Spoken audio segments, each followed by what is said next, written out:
वैसे कल शिवानी के बर्थडे पर आप बहुत अच्छे लग रहे थे, क्या आप कल की तस्वीरें देखना चाहेंगे? No thanks. Okay sir. I think boss you are looking tired जोर, चलिए मैं आपके लिए आपके कुछ फेवरेट सॉन्ग्स चला देती हूँ।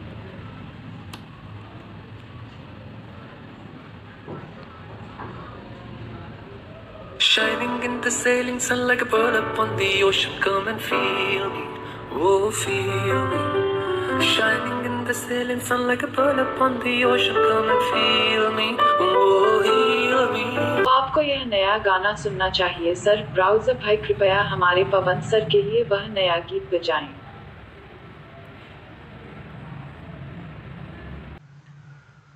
Hello everyone, good morning to all of you.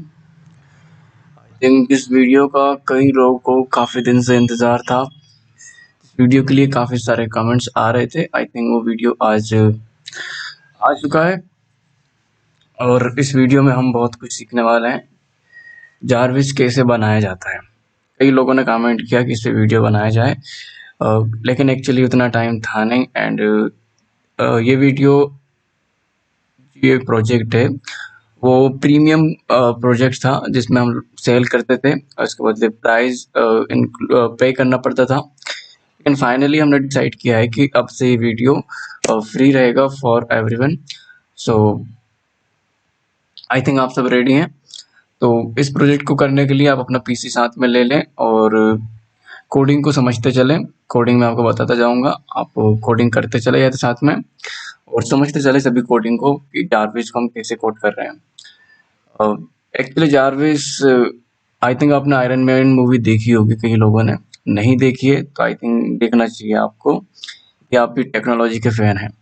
उसमें एक जारविस रहता है जो कि आयरन मैन के काफ़ी सारे काम को वो ऑटोमेटिकली हैंडल करता है। ये इतना एडवांस नहीं है, ये बहुत ही सिंपल जारविस है। लेकिन यदि आपको टेक्नोलॉजी का शौक है तो आप इसको काफ़ी बड़ा बना सकते हैं, इससे कुछ सीख के या फिर इसको और मॉडिफाई करके। लेकिन ये एक जस्ट अपने क्या बोलते हैं, अपने शौक के लिए मैंने बनाया था और इस पे काफ़ी कुछ आप करवा सकते हैं। इसको ऑटोमेट करके IoT से कनेक्ट करके बहुत कुछ इसमें कर सकते हैं। एक्चुअली क्या मैं अभी इंटर्नशिप पे हूँ और इतना टाइम मिलता नहीं अभी इन सब प्रोजेक्ट करने का। आई थिंक आप लोग बना के इसको काफ़ी अच्छा और बना सकते हैं और मुझे ज़रूर बताइएगा यदि आप इसको और मॉडिफाई अच्छे से करते हैं तो। चलिए हम प्रोजेक्ट शुरू करते हैं। प्रोजेक्ट बनाना कैसे है, मैंने ऑलरेडी एक वीडियो बनाया था जो कि मैं इसको अपलोड कर दूंगा, शायद अभी अपलोड हुआ नहीं है। तो सबसे पहले हम समझ लेते हैं स्टार्टिंग से ही कि हमको करना कैसे है प्रोजेक्ट। सबसे पहले आपको इंस्टॉल करना है पाइचार्म आईडी, पाइचार्म कम्युनिटी एडिशन। ये आपको इंस्टॉल कर लेना है। कैसे इंस्टॉल करना है ये मैंने अपने कुछ वीडियो में बताया हुआ है। डाउनलोड पाइचार्म पे जाना है, इस आईडी को इंस्टॉल कर लेना। हो सकता है कि आईडी आपको पाइथन में इंस्टॉल कर ले, यदि आपके पास पाइथन मतलब पहले से इंस्टॉल नहीं है। यदि है तो आप पाइथन को इससे कनेक्ट कर लें। आपको दो चीज़ें इंस्टॉल करनी है, एक पाइथन, दूसरा पाइथन को कोड करने के लिए IDE। तो हम IDE पाइचार्म यूज़ करेंगे, वो पाइथन आपको इंस्टॉल करना है। यदि आप पाइथन IDE इंस्टॉल करते हैं तो हो सकता है कि इसमें आप फर्स्ट टाइम इंस्टॉल कर रहे हैं तो इसमें एक फीचर आता है कि आप ये खुद पाइथन को इंस्टॉल कर देगा। आप इसको एक कमांड, ये आपसे कमांड पूछेगी, यदि आप उस कमांड को रन करते हैं तो ये खुद पाइथन आपके लिए इंस्टॉल कर देगा। यदि आप इसको पाइथन नहीं मिलता है तो आप डायरेक्ट पाइचार्म आईडी इंस्टॉल करके भी पाइथन इंस्टॉल कर सकते हैं। आपको एक्स्ट्रा पाइथन इंस्टॉल करने की ज़रूरत नहीं होगी। ओके, सो आप इसको इंस्टॉल करें और ये वाला कोड है, ये वाला कोड आपने आपकी आईडी पे करना है। उसके पहले मैं आपको कुछ चीज़ें बता देता हूँ कि लाइब्रेरी कैसे इंपोर्ट करना है।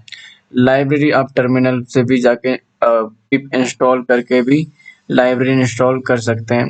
यदि वहाँ से इंस्टॉल नहीं हो रही है तो आपको जाना है फाइल के बाद सेटिंग में जाना है। सेटिंग के बाद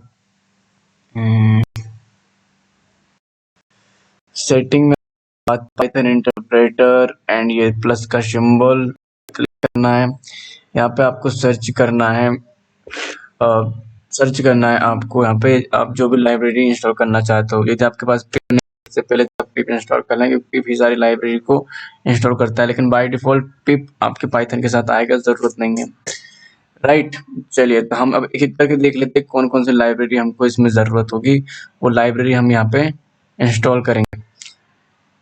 तो आप वहाँ से डाउनलोड करके उस पर क्लिक करके मैं 1 मिनट आपको इंस्टॉल करके बता देता हूँ।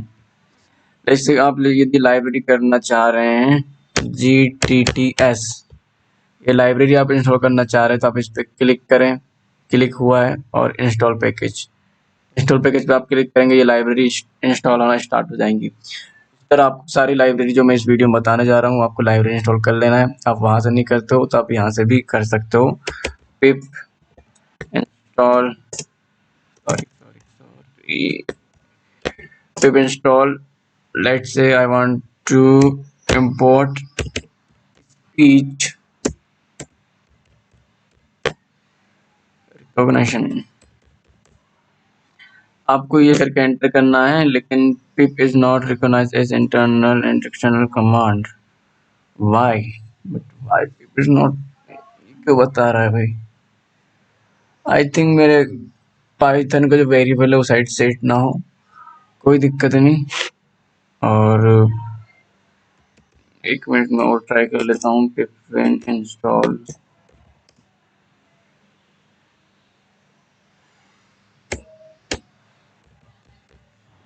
Speech recognition, pip is not recognized as internal external command। so I think जो pip वाला सेक्शन है वो अभी मैंने उसमें एनवायरनमेंट वेरिएबल में सेट नहीं किया है। pip आपको कहाँ मिलेगा? आपको ये मिलेगा पाइथन में, राइट। तो आप अपने पाइथन में एनवायरनमेंट वेरिएबल सेट जरूर कर लें। यदि आपके पास एरर आ रहा है तो आप मुझे कमेंट करें, मैं इसके लिए रिसॉल्व कर दूंगा। लेकिन अभी इससे कोई दिक्कत नहीं है। ये मेरा टर्मिनल भले इसको रिकॉग्नाइज नहीं कर पा रहा हूँ, लेकिन मेरी जो पाइथन आईडी है वो इसको रिकॉग्नाइज कर लिया है उसने पहले से ही। इससे कोई बड़ा नहीं है, तो आप इसकी टेंशन ना लें। आप यहाँ से प्रिंट होकर देख सकते हैं। लेट में ट्राई एक बार यहाँ से कर लेते हैं। यस, ये हमने इंस्टॉल पैकेज पे क्लिक किया एंड ये इंस्टॉल होना स्टार्ट हो गई है, इंस्टॉल हो जाएगी।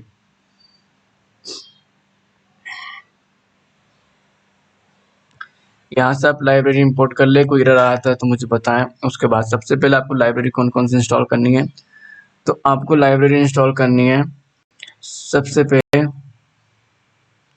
ये देखिए GTTS लाइब्रेरी ऑलरेडी इंस्टॉल हो चुकी है, तो आप वहाँ से इंस्टॉल कर ले। यहाँ पे कुछ पैथ वेरिएबल प्रॉब्लम है, कोई दिक्कत नहीं है। स्पीच रिकॉग्नाइजेशन, आपको सबसे पहले ये वाली लाइब्रेरी इंपोर्ट कर लेनी है। आप वहाँ पर जाके स्पीच रिकॉग्नाइजेशन सर्च करेंगे तो आपको ये लाइब्रेरी मिल जाएगी। डेट टाइम आपको कर लेना है, या फिर उसके बाद आपको GTTS इंपोर्ट कर लेना, जो कि मैंने अभी कर रहा था। और आपको यहाँ पे GTTS पहले स्मॉल का ध्यान रखना है। प्ले साउंड लाइब्रेरी आपको इंपोर्ट कर लेनी है। आपको ऑपरेटिंग सिस्टम लाइब्रेरी इंपोर्ट कर लेनी है। रैंडम लाइब्रेरी आपको इंपोर्ट कर लेनी है। वेब ब्राउजर लाइब्रेरी आपको इंस्टॉल कर लेनी है। वेब ब्राउजर हमको यूज होगी ऑटोमेटिक यूट्यूब पे सॉन्ग चलाने में, ठीक है। और operating system, play sound, random, ये कुछ सेटिंग्स के लिए हैं, तो वो आप बाद में पता चल जाएगा। GTTS ये गूगल टेक्स्ट टू स्पीच की लाइब्रेरी है, जो कि हमारे टेक्स्ट को स्पीच में कन्वर्ट करती है। स्पीच की प्रोनाउंसिएशन, ये स्पीच टू टेक्स्ट की लाइब्रेरी है। डेट टाइम, ये हमको करंट डेट और टाइम बताती है। तो हमने सबसे पहले फंक्शन बनाया है। सबसे पहले ये फंक्शन मुझे लगता है कि कुछ काम का है। इसमें कुछ चीज़ें ऐसी हैं जो कि काम की नहीं है, तो आप उस पर ध्यान ना भी चलेगा। लेकिन जो लिखा है वो आप कर ले तो बढ़िया, कोई दिक्कत नहीं, ठीक है। और ये भी कुछ काम का नहीं है। आई थिंक ये इग्नोर कर सकते हो आप इन दोनों फंक्शंस को। सेकंड ये वाला लिख देंगे तो कोई प्रॉब्लम नहीं है, आप कॉपी करोगे तो कोई दिक्कत नहीं है। लेकिन वो फंक्शन मैं इस कोड पे काम करता रहता हूँ, तो बस ट्राई करता रहता हूँ कुछ चीज़ें, इसलिए कुछ कोड छूट गया है, तो उसकी टेंशन आप ना लें। सबसे पहले हमने फंक्शन बनाया। फंक्शन कैसे बनाते हैं हम पाइथन में? डिफ फंक्शन नेम ब्रैकेट एंड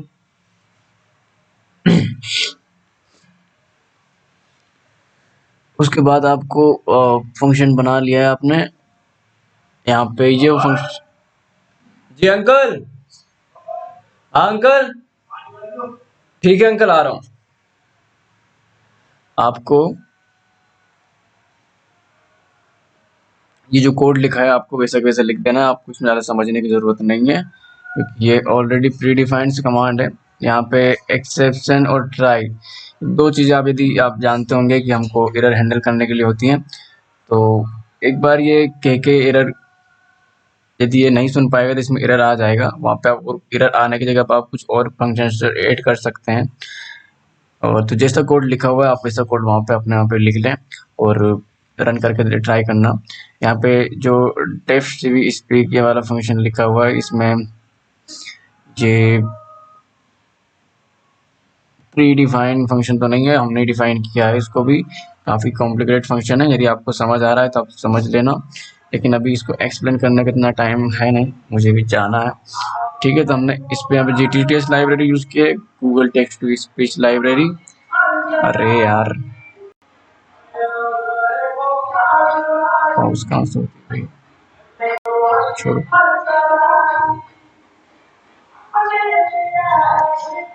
चलो ठीक है, साउंड पे ध्यान मत देना प्लीज। एक और फंक्शन है डिफाइन रिस्पॉन्स। हमें यहाँ पे अपनी कमांड्स को डिफाइन करना है, जो कि हम बोलना चाह रहे हैं, सुनना चाह रहे हैं। If hello equal to voice data, यदि हम जो बोल रहे हैं वो डेटा के इक्वल है तो वो हमको ये वाली चीज़ रिटर्न करके दे। तो आप यदि इसको मॉडिफाई करना चाहते हैं तो आप यहाँ से इसको मॉडिफाई करेंगे। यदि हम स्टॉप बोलें तो आप उसको क्या रिटर्न करना है, यदि हम शिवी बोले तो क्या रिटर्न करना है। तो इस तरह से आप इस कमांड को एडिट कर सकते हैं।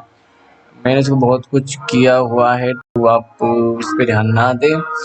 ओके, यहाँ पे देखो आई एम क्वाइट वेल, यदि मैं बोलूँगा तो वो ये वाली कमांड रिटर्न करके देगा। मैं प्ले सॉन्ग्स बोलूँगा तो मुझे वो ये वाली कमांड रिटर्न करके देगा। लेकिन ये कमांड नहीं, एक फंक्शन है जो कि वेब ब्राउज़र हम जो लाइब्रेरी इंस्टॉल की थी उसके थ्रू हमको ये डायरेक्ट एक URL पे पहुँचाएगा। कौन सी URL पे? इस वाले URL पे पहुँचाएगा। तो आप जो कोई सा भी URL देना चाहते हो आप यहाँ पे पेस्ट करें इस URL की जगह, वो आपको उस URL पे पहुँचा देगा। तो आपको यहाँ से इसको एडिट कर लेना, जो भी आप अपने अकॉर्डिंग एडिट करना चाहते हो। आप जस्ट जो आप बोलेंगे अब उसके नीचे फंक्शन डिफाइन कर दिए, कमांड डिफाइन कर दीजिए, वो वही करेगा जो आप बोलेंगे उससे। ठीक है, आपको पाइथन में थोड़ा एक्सपर्ट होना होगा, यदि आप हैं तो बहुत अच्छी बात है। ठीक है, यहाँ पे एल्स में हमने अगेन वॉइस डेटा को रिटर्न करवाया है। फिर ये हमने एक छोटा सा मैसेज स्टार्टिंग किए, जब आप उसको रन करेंगे तो आपको ये बोलेंगे while 1। ठीक है, ये लूप है जो कि हमारे सारे फंक्शन को कंटिन्यूस रन करता है। So that's about the code. यही था कोड, आप लाइब्रेरी इंपोर्ट करें। यदि आपके पास एक एरर आ सकता है, वो एरर क्या होगा, जब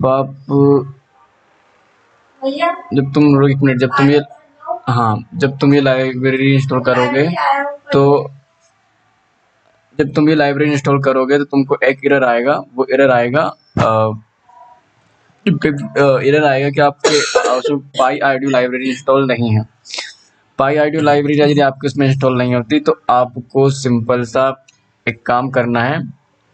यहाँ पे आप यदि आपका पिप चल रहा है, सबसे पहले आप पिप को सेट करना और सबसे पहले आप इंस्टॉल करना पिप इंस्टॉल पिपविन। सबसे पहले ये इंस्टॉल करना। अभी मेरा पाथ वेरिएबल सेट नहीं है, लेकिन मैं कर लूँगा सेट, कोई दिक्कत नहीं है। लेकिन आप सबसे पहले पिप इंस्टॉल पिपविन करें और उसके बाद करें pipwin install PyIDU library direct install आप नहीं होगी। मैंने बहुत ट्राई किया था, डायरेक्ट इंस्टॉल ये नहीं हो रही थी। तो आप पिपविन से इसको इंस्टॉल कर ले। सबसे पहले पिप इंस्टॉल पिपविन और फिर पिपविन इंस्टॉल PyIDU, ये आपकी लाइब्रेरी इंस्टॉल हो जाएगी। यदि लेकिन पाथ वेरिएबल सेट जरूर कर लें। जैसे कि मैं यदि इसमें जाऊँगा, अभी एक्चुअली पाइथन में जाना पड़ेगा उसके लिए आपको, और वहाँ से हमें जो पिप का पाथ वेरिएबल होता है वो हमको हमारे इन्वायरमेंट वेरिएबल में सेट करना होता है। ठीक है, तो ये दोनों काम आप जरूर कर लें। यदि आपके पास एरर आ रहा है, कोई भी एरर आता है तो आप जस्ट कमेंट करें, मैं उसको रिजॉल्व करने का पूरा ट्राई करूँगा। So thank you so much. और ये कोड आप आई थिंक आपने कंप्लीट कोड देख लिया होगा, और हो सका कोड की लिंक मैं आपको कहीं पे दे दूंगा, वहाँ से आप इसको कॉपी पेस्ट कर लेना। तो ये था जारविस, और आप इसको काफ़ी मॉडिफाई कर सकते हैं जैसे आप इसको करना चाहें। इसको मैं और मॉडिफाई करके अदर पार्ट्स में इसके वीडियोस में आपको प्रोवाइड करने का ट्राई करूँगा। और तब तक के लिए थैंक यू सो मच।